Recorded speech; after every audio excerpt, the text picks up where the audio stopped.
गली गली मोहल्ले मोहल्ले आपस में एक दूसरे को कुफर के फतवे देंगे और एक मोहल्ले के मौलवी साहब ये फतवे देने शुरू कर देंगे कौन काफिर कौन मुसलमान, तो ये काम अल्लाह ताला का है जिन्होंने जन्नत और जहन्नम का फैसला करना है। ये हमारा काम नहीं है, हमें अल्लाह ताला के काम अपने हाथ में नहीं लेने चाहिए। वज़ीर दाखिला का कौमी असम्बली में जारहाना अंदाज, सोशल मीडिया, मोहल्ले और मस्जिद से जिहाद और मुस्लिम गैर मुस्लिम के फतवे देने की इजाज़त नहीं। जिहाद का ऐलान रियासत का हक है। नाम नहाद फतवे देने वालों के खिलाफ कार्रवाई करेंगे।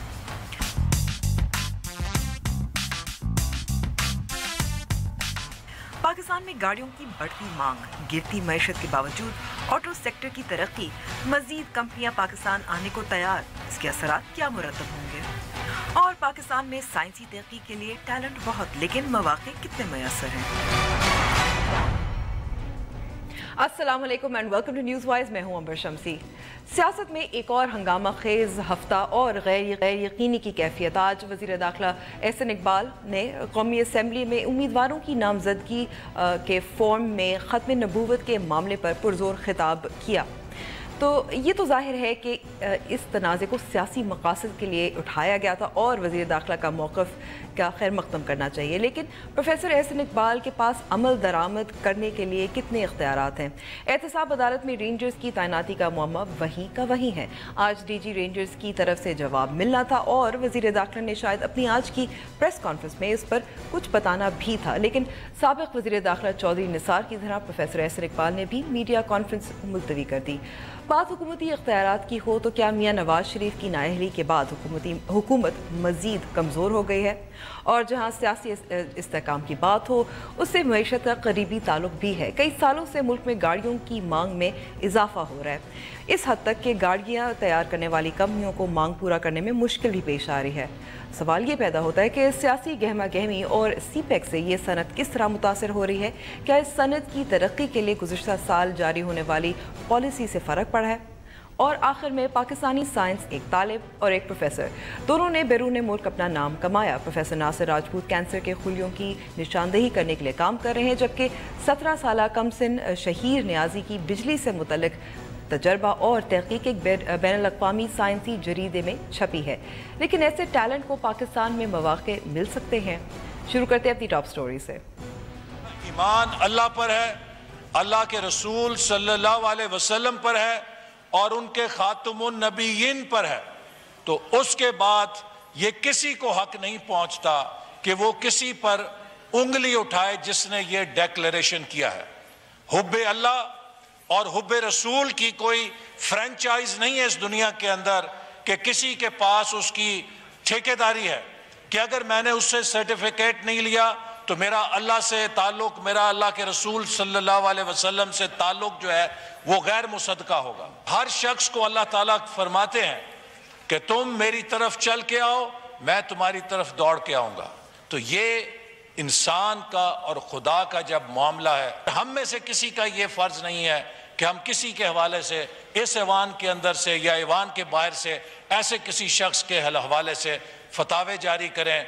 मजहबी जज्बात के ऊपर सियासत करना एक बहुत घनौना जुर्म है कि जिससे नफरत आप फैलाएं इस मुआशरे के अंदर।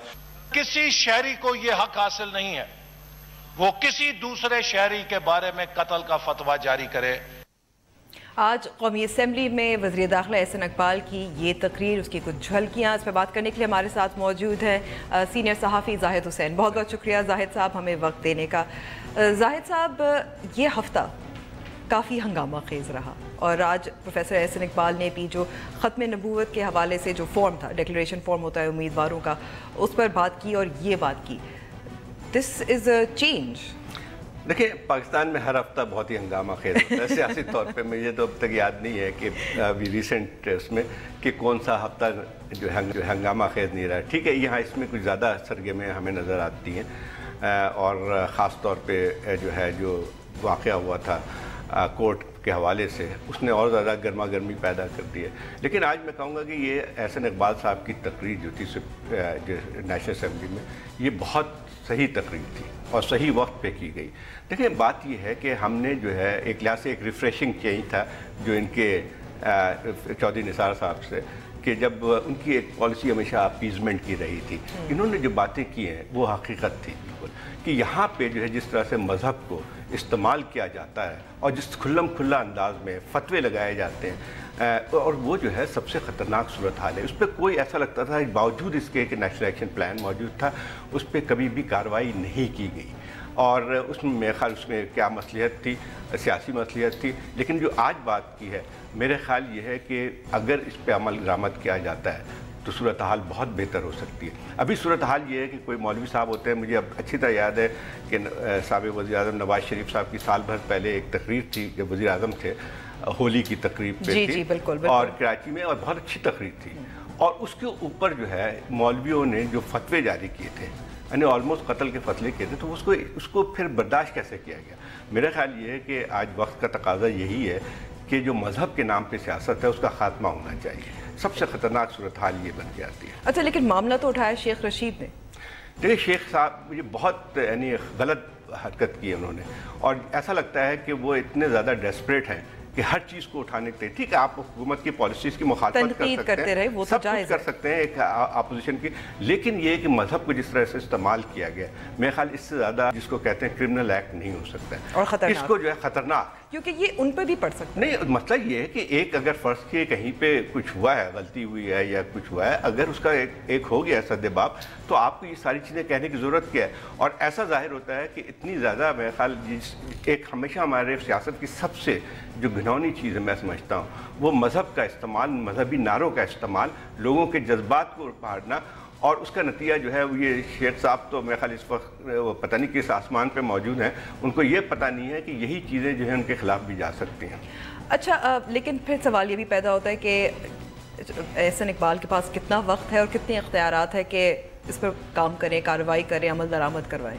دیکھیں نیشنل ایکشن پلان موجود ہے، جو آج جو احسن اقبال صاحب نے بات کی ہے وہ اسی نیشنل ایکشن پلان کی عکاسی کرتی ہے، اور میں سمجھتا ہوں کہ آج بھی اگر حکومت چاہے، باوجود تمام جو ان کے ساتھ مسائل ہیں، کمزور بھی ہیں، لیکن اگر اس پہ کام کرتے ہیں تو میرے خیال کچھ یقینی طور پہ ابھی بھی عمل درآمد ہو سکتا ہے اگر کوئی سیاسی مصلحت پسندی نہ ہو اس میں۔ دیکھیں ایک چیز اور ہے کہ اس وقت حکومت کو یہ چاہیے، ٹھیک ہے یہ ایک ٹرانزیشن ہو گئی ہے نواز شریف صاحب کے آنے کے بعد، اور پھر اس کے بعد لوگوں کو یہ لگا تھا کہ شاید زیادہ بہتر طریقے سے ایک انسٹیٹیوشنل ایک فنکشننگ بھی شروع ہوئی ہے، تو میرا خیال یہ اگر یہ لوگ یہ حکومت جو ہے اپنا پورا فوکس جو ہے اس وقت گورننس پہ لگائیں اور ان مسائل کی طرف چلائیں، تو ابھی بھی میں سمجھتا ہوں کہ اسٹیٹ اسٹرانگ ہے، حکومت ان چیزوں پہ عمل درآمد کرا سکتی ہے۔ لیکن ظاہر صاحب یہ بھی تو دیکھیں کہ الیکشنز آنے کو ہیں، پریشرز بھی ہیں، دباؤ بھی ہیں سیاسی طور پر، میاں نواز شریف ہو، opposition who, P T I ہو، کمزور ہے، کیا کر سکیں گے؟ دیکھیں حکومت میں سمجھتا ہوں کہ بہت سارے مسئلے مسائل تو ہیں اور اپوزیشن بھی ہوگی، لیکن یہ ہے کہ بعض چیزیں کی جا سکتی ہیں۔ میں اسی بات میں ابھی بھی اس بات کا قائل ہوں کہ پہلے بھی بہت ساری چیز ہوتی تھی کہ فلاں جگہ اگر نارتھ ویسٹان میں جائیں گے تو یہ ہنگامہ ہو جائے گا، اس کا نتیجہ یہ نکلے گا، لیکن جب اسٹیٹ نے اپنی ریزالو دکھائی تو چیزیں بہتر ہوئیں۔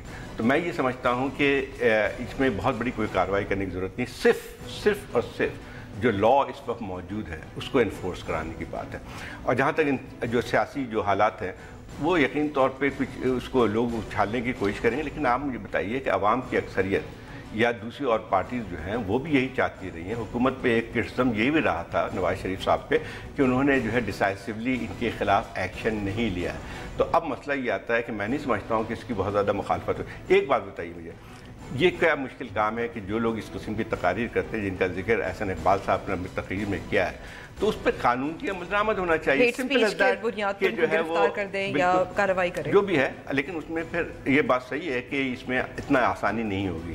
یہ جو حکومت ہے ایک لحاظ سے جس کو کہتے ہیں ان ٹرانزیشن ہے جب تک الیکشن تک ہوگی، لیکن یہ کہ جب ایک آپ تھوڑا سا ریزالو دکھاتے ہو، میرا خیال یہ کہ آج کی تقریر بہت اہم تھی، لیکن اگر ہم کل کی جو D G I S P R کی پریسر تھا اس کے تناظر میں دیکھیں جس میں یہ بھی سوالات پوچھے گئے تھے کہ کیا تصادم ہے، تناؤ ہے ملٹری اور سول، मेरे ख्याल कल की जो ISPR की इनकी चीफ की जो प्रेस कॉन्फ्रेंस में बहुत ही डिसअपॉइंटिंग थी और उसमें जो बातें की गई थी उसको नहीं करना चाहिए थी, जिससे पहले उन्होंने अपना जो है लेकिन सहाफ़ी तो सवाल कर रहे थे। नहीं, लेकिन अब मसला ये है कि सहाफ़ी सवाल तो सब करेंगे लेकिन जवाब तो आपको देना है। और मैं समझता हूँ कि जब सियासी तौर पर जब बात है तो ये काम ISPR की चीफ का नहीं है कि उसका जवाब दे।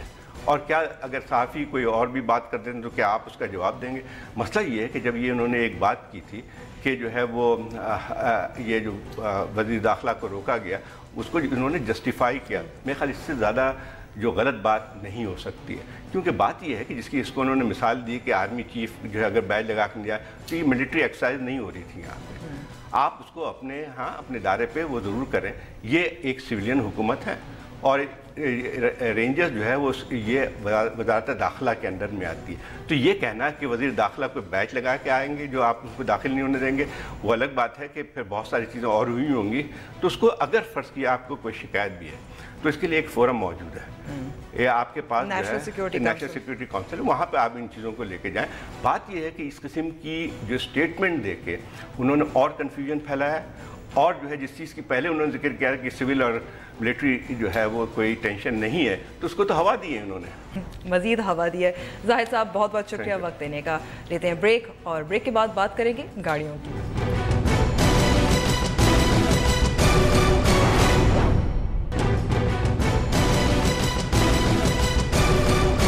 Welcome back to the show. Pakistan में गाड़ियों की तलब में मुसलसल इजाफा। 2030 तक मुल्क की गाड़ियों की सालाना तलब दुगनी होने का इम्कान। गैर मुल्की गाड़ियों की दरामद का हजम $40 मिलियन से ज़ायद हो गया है। इस्लामाबाद से हमारे नुमाइंदा खुसूसी फयाज राजा की ये रिपोर्ट।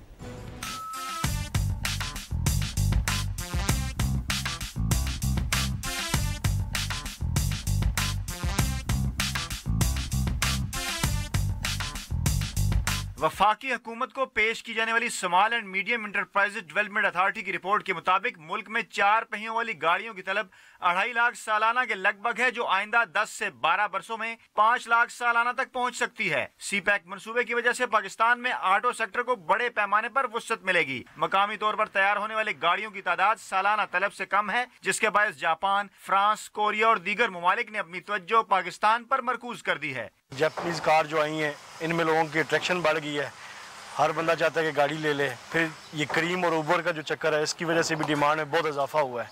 वजारत शुमारियात के आदाद शुमार के मुताबिक साल 2013 के पहले 8 माह के दौरान गैर मुल्की गाड़ियों की दरामदात का हुजम $18 मिलियन था, जो रवां साल के इसी अरसे के दौरान 2 गुना से ज्यादा इजाफा के साथ $43 मिलियन तक बढ़ चुका है। हम ये जो करोड़ सवा करोड़ वाली गाड़ी है जब ये रजिस्टर्ड होती है तो गवर्नमेंट ऑफ पाकिस्तान हमसे अबाउट 6 to 7 लाख 6-7 लाख रुपए हमसे इसका रजिस्ट्रेशन का लेती है।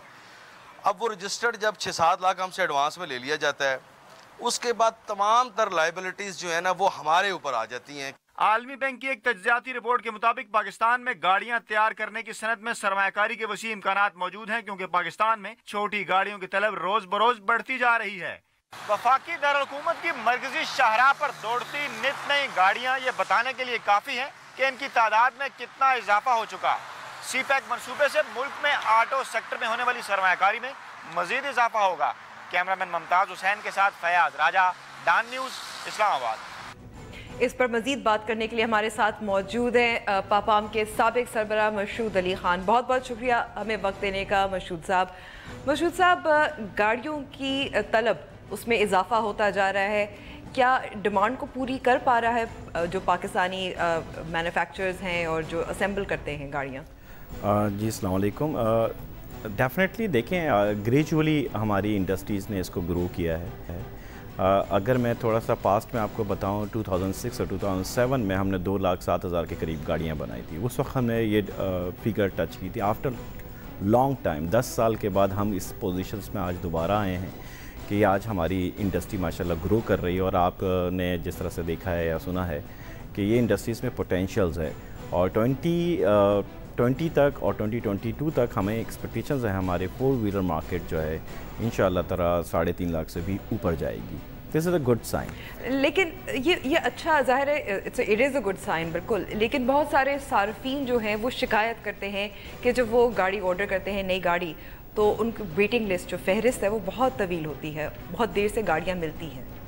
जी नहीं, आप सही कहती हैं, मगर देखिए ग्रेजुअली डिमांड जब इंक्रीज़ हो रही है तो इस वक्त हमें अपने ऑटो पार्ट्स मैन्युफैक्चरर को रिप्रेजेंट कर रहा हूँ, तो मैं यहाँ पे बताऊँ कि हमारे ऑटो पार्ट्स मैन्युफैक्चरर इस वक्त 3 जगहों पे बहुत ज़्यादा इन्वेस्टमेंट कर रहे हैं। एक तो अपनी टेक्नोलॉजीज़ पे, अपने एक्सपेंशंस पे, और अपनी जो कि इनका एक चैलेंज है ह्यूमन रिसोर्सेज के लिए, उस पे भी हमने फोकस किया हुआ है और उसको भी डेवलप करने की ज़रूरत है।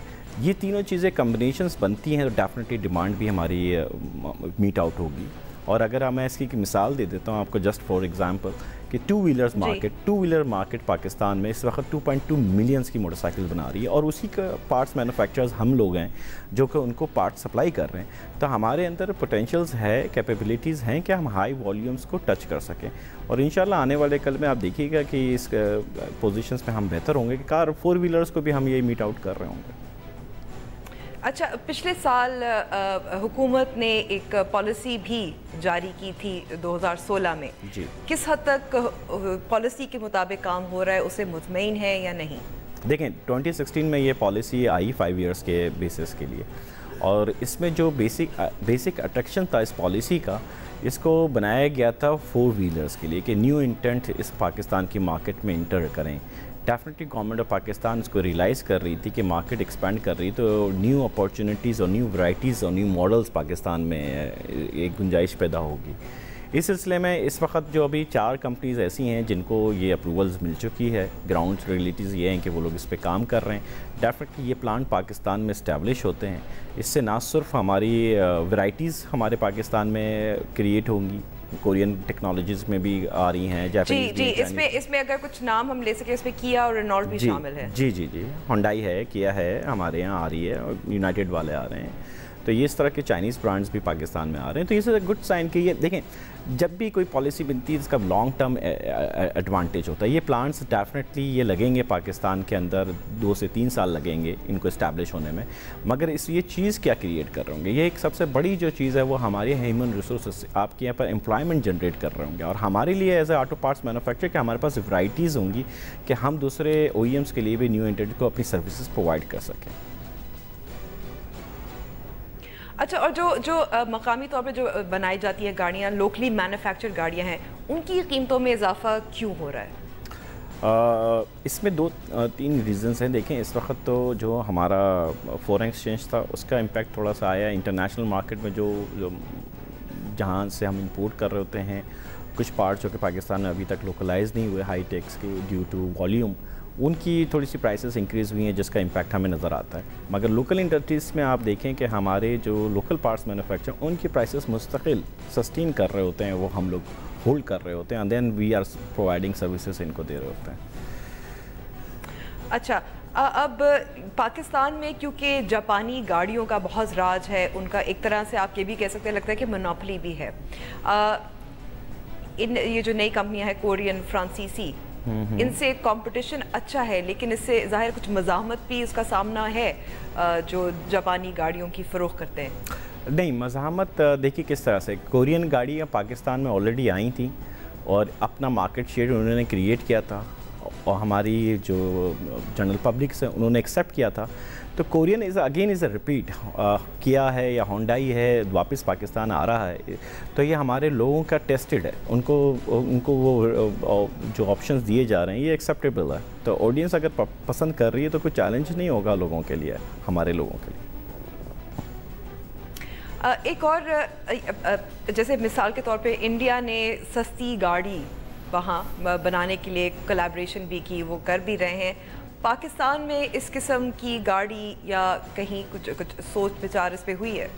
देखिए, पाकिस्तान में सबसे बड़ी चीज़ जो है, इंडिया की मार्केट तो बहुत बड़ी मार्केट है ना, वहाँ तो मिलियंस ऑफ कार्स बन रही हैं, तो वहाँ पे एक ये चीज़ हो सकती है। मगर सस्ती के नाम पे मैं आपको एक एग्जांपल देता हूँ, क्योंकि मैंने काफ़ी रिसर्च की थी नानो पे। उनका जो ब्रांड था नानो, वो सस्ती के नाम से लॉन्च हुआ था और बड़ी पॉपुलर हुई, मतलब आफ्टर लॉन्ग टाइम आप उसका रिज़ल्ट देखें तो वो फेलियर पोजीशंस पे चली गई।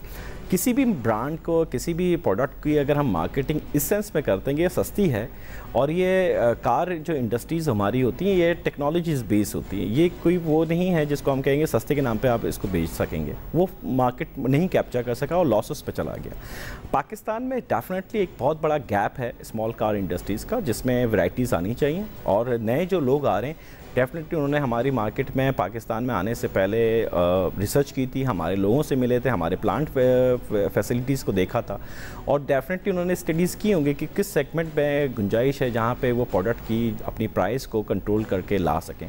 और प्राइस कंट्रोल करने के लिए मैं आपको हमेशा ये एक बात कहूँगा कि प्राइसेस कंट्रोल होगी लोकलाइजेशंस पे। जितना फोकस जो भी न्यू इंटेंट आ रहा है, अगर वो कम्पीट कर रहा है पाकिस्तान की मार्केट के लिए, तो उसके लिए ज़रूरी है कि वो लोकलाइजेशंस पे फोकस करें।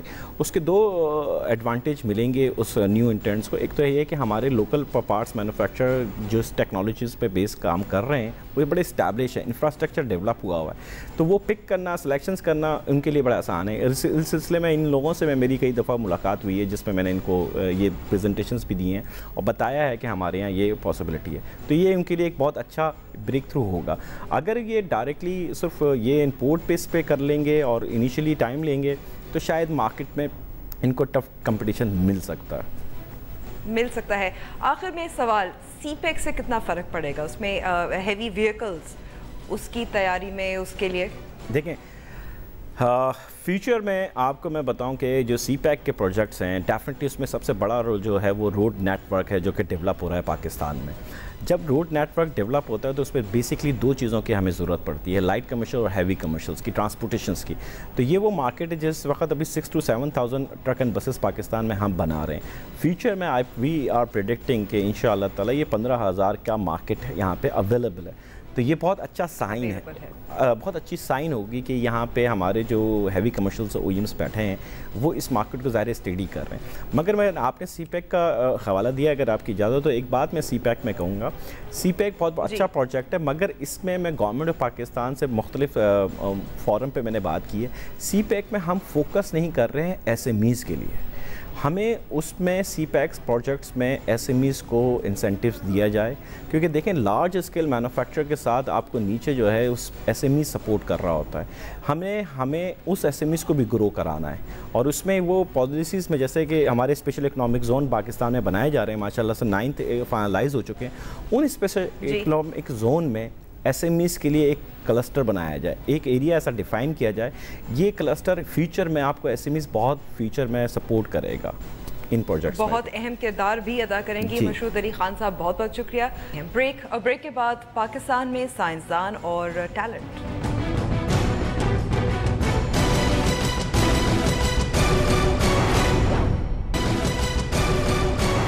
Welcome back to the show.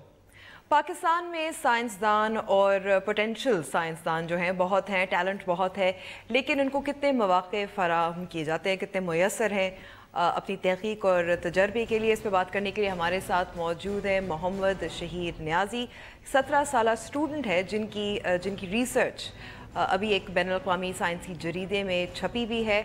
इसके अलावा हमारे साथ मौजूद हैं यूनिवर्सिटी ऑफ वॉरिक में कंप्यूटर साइंस के डिपार्टमेंट में हैं प्रोफेसर नासिर राजपूत। आप दोनों का बहुत बहुत शुक्रिया वक्त देने का। पहले तो शहीर आपसे शुरू करते हैं। आपका जो आपने पार्टिसिपेट किया था 2016 में इंटरनेशनल यंग फिजिसिस्ट टूर्नामेंट में, उसके बाद की जो कहानी है वो आप ही बता दें। तो हम गए थे रशिया, ठीक है, तो वहाँ पे इंटरनेशनल यंग फिजिसिस्ट टूर्नामेंट हुआ था, उसमें it's like a world cup of physics. तो उधर ये हुआ था कि they give us problems of related to physics जिस पे अभी इतनी रिसर्च नहीं हुई भी, जो बेसिकली अनसॉल्व प्रॉब्लम्स हैं। तो उस पर हर कंट्रीज़ की टीम्स एक रिसर्च करती है और वहाँ पे जाके प्रोफेशनल एनवायरनमेंट में डिबेट होती है वहाँ पे जाके।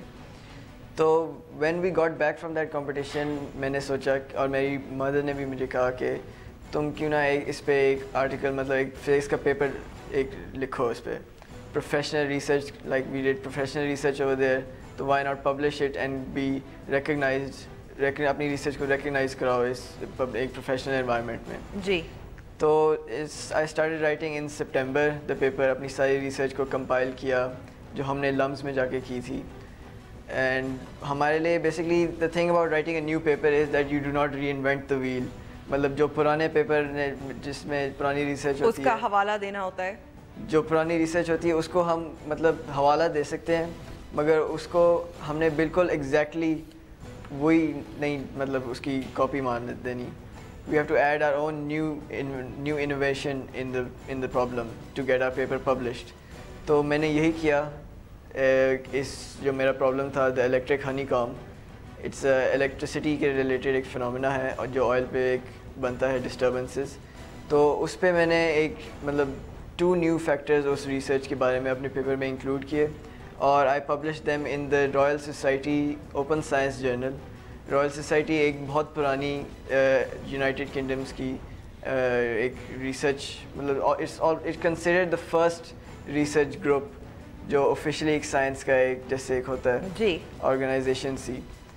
اس میں نیوٹن بھی ہوتا تھا, اس نے اپنا پہلا پیپر لکھا تھا 17 سال کی عمر میں, اور میں نے بھی اپنا پیپر 16 سال کی عمر میں آفیشیلی پبلش کروا دیا اور اسی جرنل میں کیا جس میں اس نے کیا تھا. اس نے پیپر کیا تھا, سبمٹ کیا تھا اور چھپا بھی تھا, پبلش بھی ہوا تھا. لیکن اس کے علاوہ پھر نیو یارک ٹائمز نے بھی اس اسٹوری کو اٹھایا تھا, اس پہ بھی کچھ ہوا. تو how do you feel right now? ظاہر ہے آپ سے کافی لوگ بات کر رہے ہوں گے, انٹرویو کر رہے ہوں گے. جی تو like I feel pretty great. It was not expected کہ مجھے مطلب اتنی امید نہیں تھی کہ اتنا اس جرنل اس فنومینا کو اور میرے ریسرچ کو اٹھایا جائے گا, کیونکہ یہ کافی لٹل نون فنومینا. صرف 4-5 پیپرز اس پہ لکھے ہوئے ہیں اس فنومینا پہ جس پہ میں نے کام کیا تھا. تو ایکسپیکٹیڈ نہیں تھا کہ مطلب اتنی اس کی میڈیا میں پبلسٹی ہوگی. بٹ یہ نیو یارک ٹائمز بیسکلی جو جرنل تھا میرا رائل سوسائٹی کا, وہ ایک ریلیز کرتے ہیں پریس ریلیز جرنلسٹ کو کہ اگر آپ نے اس آرٹیکل پہ لکھنا ہے, یہ اپ کمنگ ریسرچز ہیں, اس پہ آپ نے اگر کور کرنا ہے تو ان آتھرس کو کانٹیکٹ کریں. تو مجھے کانٹیکٹ کیا گیا تھا by New York Times journalist. ٹھیک ہے, وہ she did not know that I was 17 years old. ٹھیک ہے, شی سیڈ ڈاکٹر. اچھا, نہیں معلوم تھا اس کو. جی انہوں نے ای میل کی مجھے, ڈاکٹر نیازی. ٹھیک ہے, I would really like to like no more doctor Niazi. جی سو میں نے پھر like when I reply to her I said that کہ مجھے نہیں پتا کہ ابھی if I am applicable to be called doctor, کیونکہ I am just 17 years old and I am a school student who wrote this research. تو اس کے آگے then she like included that in the article even like it was not known before that I'm like only 17 years old and writing a paper about this. So انہوں نے کور کیا اس paper کو. جو official جو original author تھے اس phenomena کے, ان سے بھی انہوں نے بات کی, میرا پیپر شیئر کیا, جو it's quite an honor for me even. اگر جیسے آپ کی research it's like a father and son basically. اگر آپ کی ریسرچ اور آپ نے, کیونکہ جیسے آپ نے کہا کہ آپ کو ڈاکٹر نیازی کی طرح جس طرح سے آپ سے خطاب کیا گیا, پروفیسر ناصر راجپوت بھی ہمارے ساتھ موجود ہیں. اور professor Rajput maths, computer science, biology, یہ تمام ڈسپلنز اس کو ملا کر آپ کینسر کے خلیوں کی نشاندہی کر رہے ہیں. اگر اپنے کام کے بارے میں تھوڑا سا بتا سکتے ہیں. جی السلام علیکم امبر, تھینکس فار ہیونگ می. میں اپنا تھوڑا سا تعارف کرا دوں. میں یہاں پہ یونیورسٹی آف وارک برطانیہ میں کمپیوٹر سائنس ڈپارٹمنٹ میں پروفیسر ہوں, اور یہاں پہ میں ہیڈ کر رہا ہوں ٹیشو امیج انالیٹکس لیب کو. تھوڑا سا آپ کو اپنے کام کے بارے میں بتا دوں. ہمارا جو مین فوکس ہے, اس طرح آپ نے کہا, we are in the business of developing computer algorithms for detection, recognition of different kind of cells and using that information for further diagnostic and اور یہ خاص کر کے کینسر کے جو خلیات ہیں ان کی نشاندہی کے لیے ہے. جی مین ہمارا جو فوکس ہے اس وقت ریسرچ کا, ہم لوگ کمپیوٹر الگورتھمس ڈیولپ کرتے ہیں. In other words computer programs ہم ڈیولپ کرتے ہیں ہماری لیب میں, ان پہ تحقیق کرتے ہیں اور ان کو پھر ہم یوز کرتے ہیں اپنے جو کولیگز ہیں ان کے ساتھ for diagnosis and better prognosis of cancer. تو ہمارا جو مین فوکس ہے وہ کینسر کے خلیات کو اسٹڈی کرنے میں ہے. Cancer is a very complex disease in it self. Cancer basically ایک جینیاتی بیماری ہے اور چونکہ بہت کچھ اس کے بارے میں ریسرچ ہوئی ہے لیکن nobody can say exactly what goes on at the genetic level. تو اچھی بات یہ ہے کہ جو کچھ بھی ہوتا ہے جینیٹک لیول پہ اس کے جو ڈاؤن اسٹریم ایفیکٹس ہوتے ہیں وہ آپ کو سیلولر لیول پہ نظر آنا شروع ہو جاتے ہیں خود بین کے نیچے. تو جب آپ کینسر کو تشخیص کرنا چاہتے ہیں عام طور پہ جو ٹھوس رسولی ہوتی ہے آپ کو ایک پیشنٹ کے اوپر ڈاؤٹ ہے کہ ان کا کینسر ہے یا they have already been diagnosed with cancer اور آپ یہ جاننا چاہتے ہیں کہ ایگزیکٹلی کس قسم کا کینسر ہے تو بیسیکلی واٹ ہیپنز از کہ اسپیشلسٹ پیتھولوجسٹ ہوتے ہیں جو خوربین کے نیچے اس رسولی کے بہت ہی تھن سیکشنز کو جو تقریباً 3 سے 5 مائکرو میٹر تھن ہوتے ہیں ان کو خوربین کے نیچے اسٹڈی کرتے ہیں اور وہ بتاتے ہیں کہ یہ کینسر ہے یا نہیں ہے فرسٹ آف آل اور اگر کینسر ہے تو کس طرح کا کینسر ہے.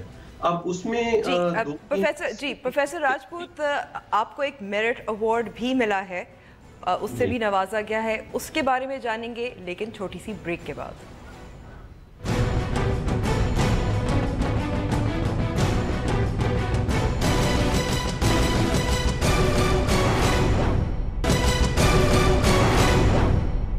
نیوز وائز میں ایک بار پھر خوش آمدید. بریک سے پہلے ہم بات کر رہے تھے پروفیسر راجپوت اور شہیر سے. پروفیسر راجپوت آپ کو بھی میرٹ ایوارڈ ملا ہے اور آپ مزید جو کینسر کی ریسرچ ہے تھرو کمپیوٹر سائنس اس کی نشاندہی کرنے کے لیے اس پہ مزید کام کریں, اس کے بارے میں تھوڑا سا بتا سکتے ہیں؟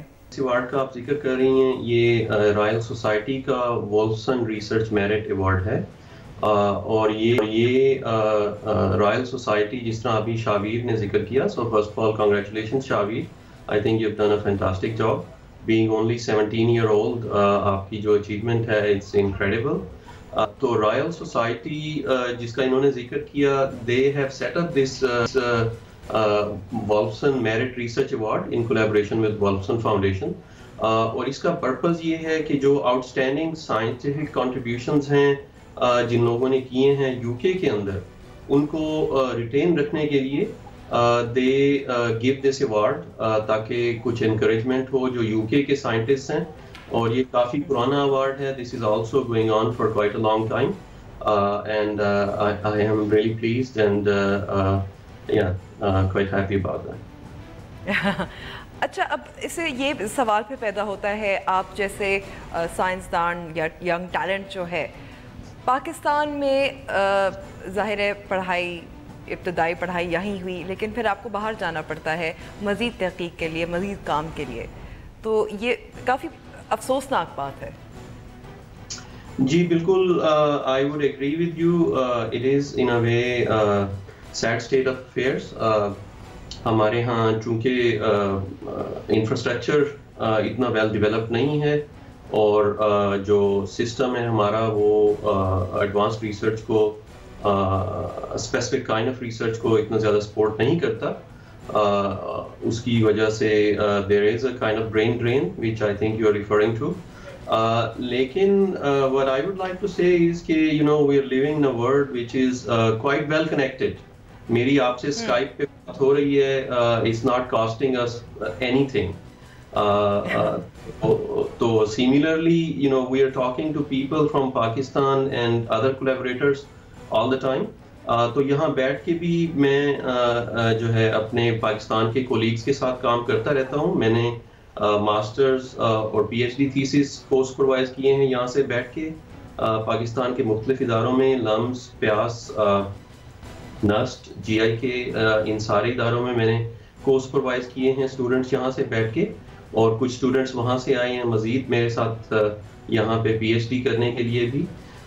تو I think there are different ways to contribute. اور ابھی ہمارا ایک پروجیکٹ ہے جو شوکت خانم ہاسپٹل کے ساتھ چل رہا ہے. شوکت خانم اورل کینسر جو منہ کا کینسر ہے اس کے حوالے سے. جی, پاکستان کا سب سے بڑا کینسر ہاسپٹل ہے آف کورس. تو ہم ان کے ساتھ مل کے کام کر رہے ہیں. جو اورل کینسر ہے اس کو بہتر تشخیص اور بہتر اس کا علاج کیسے کیا جا سکتا ہے اس کے اوپر. تو اس کے لیے ہم نے یہاں سے کچھ فنڈنگ لی ہے. یو کے گورنمنٹ کا گلوبل چیلنج ریسرچ فنڈ ہے جس کی بنیاد پہ ہم اپنا وہ کولیبریشن ڈیولپ کر سکے ہیں. تو doctor Faisal Sultan he has been very kind and very cooperative. اور ان کے ساتھ جو ٹیم ہے ڈاکٹر آصف لویا کی جو ان کی مین پیتھولوجسٹ ہیں, اور ڈاکٹر ساجد مشتاق, ڈاکٹر مریم حسن ان کی کلینکل ریسرچ کی ہیڈ ہیں. They have an excellent team and I am really enjoying. اسی طرح سے آپ نے کہا کہ کولیبریشن ممکن ہے آج کل کی دنیا میں, لیکن شہیر آپ جو ہے ابھی حال ہی میں نوبل انعام ان کا اعلانات ہوئے ہیں کیمسٹری میں, بایولوجی میں, فزکس میں, اور آپ بھی شاید جیتنا چاہتے ہیں نوبل انعام. جی جی, it's my goal to win the Nobel prize for Pakistan. اچھا, اور جیسے ابھی پروفیسر راجپوت بھی کہہ رہے تھے کہ کولیبریشنز آگے کرنے کا جو آپ کا جو ایمز ہوتے ہیں, مواقع ہیں, آپ اب کیا کرنا چاہتے ہیں؟ ابھی کہاں پڑھنا چاہتے ہیں؟ اب میرے تو گولز ہیں کہ پروبیبلی MIT میں ایڈمیشن ہو جائے تو وہاں پہ فردر ریسرچ کروں اپنی فزکس کی فیلڈ میں, جا کے پڑھوں کسی اچھی یونیورسٹی میں. اب جب وین وی ٹاک اباؤٹ کہ پاکستان میں اس طرح کی یونیورسٹیز نہیں ہوتی, I would just like to add کہ آج کل the internet is a very useful thing, اور جو سب کے پاس ہوتا ہے آلموسٹ. اور انٹرنیٹ پہ ایسے آن لائن کورسز شروع ہوئے ہوئے ہیں جو میں بھی اپنے بچپن سے لے رہا ہوں آن لائن کورسز, ٹھیک ہے, فرام ویب سائٹس جیسے coursera.com ہے, edx.org ہے. ان میں باہر کی یونیورسٹیز دے میک اپنے جو آفیشیل لیکچرز ہوتے ہیں اس کے ایک ویڈیوز سیشنز بنا کے اور انٹریکٹیو پرابلم سیٹس بنا کے ان کو وہ فار فری اپنے ویب سائٹس پہ لگا دیتے ہیں, تاکہ جو مرضی آئے, whoever wants to take that course, جو سیکھنا چاہتا ہے, جو اپنے سے آگے سیکھنا چاہتا ہے, کوئی ایکسٹرا سبجیکٹ سیکھنا چاہتا ہے, تو وہ ان ویب سائٹس پہ جا کے ان کورسز کو لے سکتا ہے. یعنی کہ شہیر یہی بات ہوتی ہے کہ اگر جذبہ ہو, اگر چاہت ہو, تو پھر آپ کچھ بھی کر سکتے ہیں, اور انٹرنیٹ کے ہوتے ہوئے یہ سب کچھ ممکن ہے. میں آپ دونوں کا بہت بہت شکریہ ادا کروں گی ہم سے بات کرنے کا, کچھ ایڈوائس مشورہ بھی دینے کا, جو بچے آگے سائنس میں مزید ترقی کرنا چاہتے ہیں. پروفیسر ناصر راجپوت اور شہیر, وقت پروگرام کا ختم ہو گیا ہے. امید کرتی ہوں آپ کو پسند آیا ہوگا. ہم سے رابطہ کرنا چاہیں تو ہمارا فیس بک پیج اور ٹویٹر ہینڈل حاضر ہے. مجھے اجازت دیجیے, خدا حافظ.